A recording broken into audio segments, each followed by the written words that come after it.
বলবো যে দাদা, এখানে আজকে এত সুন্দর হনুমান মন্দিরের পক্ষ থেকে ভোগ বিতরণ করা হচ্ছে। আর চিরকালই এটা তো সবাই জানে যে পাল্লাম শর্মা বা পাল্লাম দা এই হনুমান মন্দিরের পক্ষ থেকে একাধিক জনমুখী প্রকল্প করে। তো আজকের প্রোগ্রামটাকে নিয়ে কি বলবে? আজকের প্রোগ্রামটা কোনো ইতিবাচক প্রোগ্রাম না। প্রোগ্রামটা হচ্ছে এমনই এক প্রোগ্রাম, পালামদা এরকম ছোটো বড়ো অনেক প্রোগ্রাম করে থাকে, মানুষের পাশে দাঁড়ায়। আজকে শুভ মঙ্গলবার, হনুমানজির জন্মদিন, সেই উপলক্ষে আজকে মানুষের কাছে প্রসাদ বিতরণ এবং মানুষের পাশে দাঁড়ানো পাল্লামদার কাজ আগাগোড়াই করে আসছে। সেটা নাম আর পরিচয়টা? সোমনাথ মাহাতো, আমি এই মন্দিরের ছোট একটা ভক্ত। বলবো যে দাদা, আজকের প্রোগ্রামটাকে নিয়ে কি বলবেন? দেখুন, এই মন্দিরে যে প্রতিষ্ঠা করেছে তা আমার পাশেই দাঁড়িয়ে আছে পাল্লাম ভাই। এই মন্দিরটা নিয়ে ওনার অনেক স্বপ্ন, আমাকেও বলেছে মানুষের সেবা করা, মানুষকে কীভাবে সেবা দেবে সে 24 ঘন্টা এটাই চিন্তা করে। এই আমাদের পাল্লাম ভাই। পাল্লাম ভাইয়ের আমাদের পাড়ার মধ্যে এরকম একটা দৃষ্টান্ত বিরল, এরকম দৃষ্টান্ত নেই, একমাত্র পাল্লাম ভাই আছে যে মানুষকে সেবার মধ্য দিয়েও মানুষকে প্রসাদ বিতরণ থেকে আরম্ভ করে সব কিছু দিয়ে থাকে। তাই পাল্লাম ভাইকে আমি ধন্যবাদ জ্ঞাপন করব আপনাদের মিডিয়ার মাধ্যমে, যে এত বড় প্রতিষ্ঠান চালানো অত সোজা কথা না, যে পাল্লাম ভাই চালাচ্ছে। আর আমরা যতটুকু পারছি পাল্লাম ভাইকে সাহায্য করার চেষ্টা করি। পাল্লাম ভাই আমাদের ডাকে, যখনই ডাকে আমরা তখনই পাল্লাম ভাইয়ের কাছে চলে আসি। বাংলায় নতুন সরকার এসছে, সবে মাত্র কয়েকটা হাতে গোনা দিন চলেছে। কি মনে হয় নতুন সরকার মানুষের প্রত্যাশা কতটা পূরণ করতে পারবে? দেখুন, নতুন সরকারের মুখ্যমন্ত্রী অলরেডি তার প্রকল্পগুলো চালু করে দিয়েছে।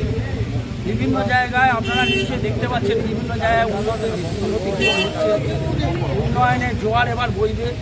আপনারা অলরেডি আমুল এখানে প্রজেক্ট করছে, আদানিকে বলা হয়েছে আদানি এখানে প্রজেক্ট করবে। যে স্টেটে শিল্প থাকবে না সেই স্টেটে কখনো উন্নতি হতে পারে না। তাই আমাদের মাননীয় মুখ্যমন্ত্রী শুভেন্দুদা আগে সে প্রজেক্ট করার জন্য, শিল্প করার জন্য উঠে পড়ে লেগেছে। আর আমরা যতটুকু পারছি তাকে আমরা সব দিক থেকে সাহায্য করার চেষ্টা করছি। এবং শুভেন্দুদা, আমরা জানি শুভেন্দুদা যে জিদ ধরে রাখবে, শুভেন্দুদা তাতে সাকসেস হবে। তাহলে আপনারা দেখে নিয়েছেন, এরা মুখ্যমন্ত্রী দুবারের আপনারা দেখে নিয়েছেন নিশ্চয়ই। কি বার্তা থাকবে মানুষের জন্য? মানুষের জন্য কি বার্তা থাকবে? আমি মানুষকে বলবো যে মানুষ যেভাবে ভারতীয় জনতা পার্টিকে আশীর্বাদ করেছে, মানুষকে বলবো অন্তত 5টা বছর আপনারা দেখুন আপনাদের কি সেবা হচ্ছে, কি উন্নতি হচ্ছে, আপনারা দেখে আপনারা বিচার করবেন। এবং জনমানব বিজেপির পরেই আছে, এটা স্বাভাবিকভাবে আমরা গেছি। আপনার নাম আর পরিচয়টা? আমার নাম প্রশান্ত রায়, আমি এই মণ্ডলের প্রাক্তন সভাপতি, এখন জেলার সদস্য। বলবো পাল্লাম দা, কেমন আছো একটু বলো। বলবো যে আজকে কত মানুষের আয়োজন করা হয়েছে? আমরা তো এইভাবে কত মানুষ বলে করি না, আমরা জানি আমাদের ভক্ত আছে, ভক্ত তো শেষ নেই। আমি যত এখান থেকে প্রসাদ বিলি করবো আর ততই প্রসাদ বিলি, যতক্ষণ না আমার ফুরিয়ে যাচ্ছে ততক্ষণ প্রসাদ থাকে। তো আমরা একটা আইডিয়া করে করি, মানুষকে প্রসাদ দেবো। তাই আজকে প্রসাদ বিতরণ শুরু হয়েছে, প্রসাদ দেওয়া হচ্ছে। সর্বোপরি আমি ধন্যবাদ জানাবো আমাদের ভক্তদের, যারা আমাদের পাশে এসে দাঁড়ায়। আপনি ভাবুন, আজকে আমি প্রসাদটা করেছি, যদি ভক্তগণ যদি না আসতো, প্রসাদটা আবার ওইভাবেই আমাকে নিয়ে রেখে দিতে হতো, আবার কিছুক্ষণ পর সেটাকে ফেলে দিতে হতো। তার জন্য বারে বলবো অসংখ্য ধন্যবাদ ভক্তকে। সর্বোপরি বলবো, আজকে যারা আমার পাশে দাঁড়িয়ে আছে এনারা হচ্ছে পর্দার পেছনে থাকে, হয়তো সামনে আমার দেখাচ্ছে বা যে নেতৃত্ব দেয়, এই মন্দিরটা আমি করেছি আমার সামনে দেখাচ্ছে, আমার পেছনে যারা তারা কিন্তু পর্দার পেছনে। এই যে ছেলেগুলো আমাদের আছে আমাদের পাড়ায়, ছোটোবেলা থেকে আমরা সবাই মানুষ। এবার ভাবুন তো, তারা অফিস বন্ধ করে যদি আমাদের কোনো একটা প্রোগ্রাম থাকে, কাজটাকে অফ করে দিয়ে আমাদের সবে থাকে, আমাদের পাশে থাকে। সর্বোপরি আমি পঞ্চমুখী বালাজি মন্দিরের পক্ষ থেকে সবার প্রথম ধন্যবাদ দেবো ওনাদের। ওনারা যদি আমাদের পাশে না থাকে তাহলে আর এই প্রোগ্রামটা আমরা এগিয়ে নিয়ে যেতে পারতাম। আজ আমার পাশে দাঁড়িয়ে আছে প্রশান্ত দা, জগন্নাথ কাকা, আর দেখুন এই বয়সে মানে এখান থেকে যদি হয়তো 1 কিলোমিটার হেঁটে যেতে বলি, আমরা ওখানে পৌঁছে যাবো 30 মিনিট আগে। জগন্নাথ কাকা ওখানে 4 জায়গায় বসতে যাবে। উনিও আজকে আমাদের এই অঞ্চলে 20 নম্বর ওয়ার্ডের সব নাগরিককে পরিষেবা দেওয়ার চেষ্টা করছে। আমরা যখনই ফোন করি তখনই পাই। প্রশান্তদা উনি পলিটিক্সের সঙ্গে যুক্ত, বিজেপি পার্টি করেন।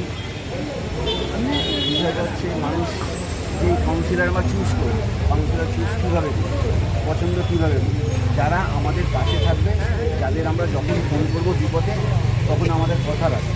যখন আমরা ফোন করবো ফোন ধরবে না বা তাকে আমরা কোনো আমাদের ভালো কাজে পাবো না, তো এরকম মানুষকে আমরা চাই না। তার জন্য আমরা এই মানুষটাকেই বেছে নিয়েছি। যদি আমাদের জনপ্রতিনিধি হয়, আমাদের যদি কাউন্সিলর হয়, তাহলে এই দাদাই হবে। তো আমি আমাদের মন্দিরের পক্ষ থেকে এই অঞ্চলের 3 নম্বর ওয়ার্ডের সব মানুষকে বলছি, দাদা যদি টিকিট পায় আমরা সবাই এই দাদার পাশে আছি। তো আশা করি পাবে, যেহেতু পুরনো কর্মী যারা লড়াই করেছে, মার খেয়েছে, পার্টি অফিস ভেঙেছে, এই অঞ্চলে পার্টি অফিস ছিল না, ওনার বাড়িতেই ছিল, উনি পার্টি অফিসটা করেছিল, সেটাকে যাবো যে কোনো কারণে ভেঙে দেওয়া হয়েছে। যারা মার খেয়েছে, তাদের রাত পর রাত বাড়িতে থাকতে পারি, তারাই আশা করি পাওয়াটা তাদের অধিকার তারাই পাবে। তো এমন মানুষ যেন না পায় যাকে হয়তো আমরা পছন্দ করি না। আমি এটাই বলবো, দাদার পাশে আমরা আছি, তারা যে চিকিৎসা পায়, আমরা ওয়ার্ডের মানুষরা খুব খুশি।